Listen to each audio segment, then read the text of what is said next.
नमस्कार दोस्तों, स्वागत है हमारी YouTube चैनल एग्ज़ाम प्रेप लिखने से जीतेंगे। आज हम यूपी टेट के पाठ्यक्रम को आगे बढ़ाते हुए पर्यावरण यानी कि ईवीएस के बारे में चर्चा करेंगे।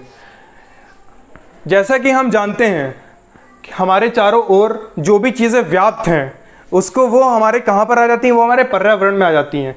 पर्यावरण दो शब्दों से मिलकर बना हुआ है, परि धन आवरण। परि का मतलब होता है चारों ओर, आवरण का मतलब होता है घिरा हुआ।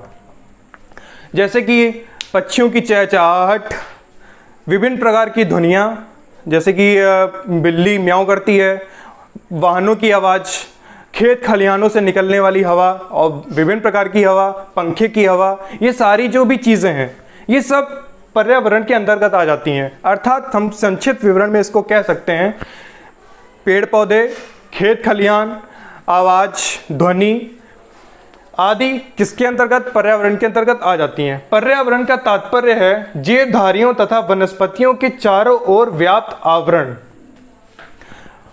पर्यावरण के अनुसार संरचना के आधार पर पर्यावरण को दो प्रमुख कारकों में बांटा गया है। कौन से वो दो प्रमुख कारक हैं? पहला है भौतिक पर्यावरण, दूसरा है जैविक पर्यावरण। भौतिक पर्यावरण में क्या क्या चीज़ें आ जाती हैं? जैसे कि ये मार्कर, ये बोर्ड, ये दीवार, जो हम कैमरा शूट कर रहे हैं, ये चीज़, ये सब भौतिक पर्यावरण में आ जाता है। जैविक पर्यावरण में क्या आ जाता है? हम, आप, जीव जंतु, ये सब जैविक पर्यावरण के अंतर्गत आ जाते हैं। फिर आते हैं हम लोग पारिस्थितिकी पे। पारिस्थितिकी का मतलब बहुत ही संक्षिप्त तरीके से क्या होता है दोस्तों? कौन सा जीव कहाँ रहता है, किस पर निर्भर करता है, क्या खाता है, ये सब चीज़ें पारिस्थितिकी में आ जाती हैं। पारिस्थितिकी को सर्वप्रथम अर्नेस्ट हैकेल ने 1869 में इकोलॉजी, पारिस्थितिकी शब्द का प्रयोग किया था। अब यहाँ पर दोस्तों इकोलॉजी आ गया है, पारिस्थितिकी। पारिस्थितिकी को ही इंग्लिश में इकोलॉजी कहते हैं। इकोलॉजी का मतलब होता है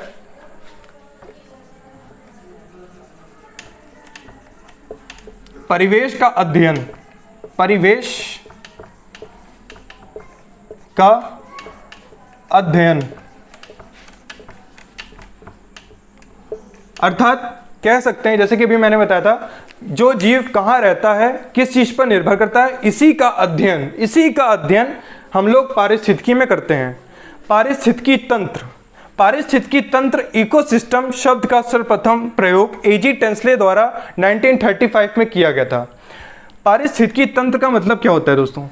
पारिस्थितिकी तंत्र का मतलब होता है जो जीव जहाँ रह रहा होता है किस चीज़ पर निर्भर करता है, वो दूसरा जीव किस चीज़ पर निर्भर करता है। जैसे कि हम लोग ओमनीवोरस में आ जाते हैं, हम लोग सब चीज़ें खा लेते हैं, हम लोग पेड़ वनस्पतियाँ भी खाते हैं, कुछ लोग होते हैं जो मांस भी खाते हैं। ये सब चीज़ें क्या आ जाती हैं? ये सब ओमनीवोरस, कार्निवोरस, ये सब चीज़ें आती हैं इकोसिस्टम में।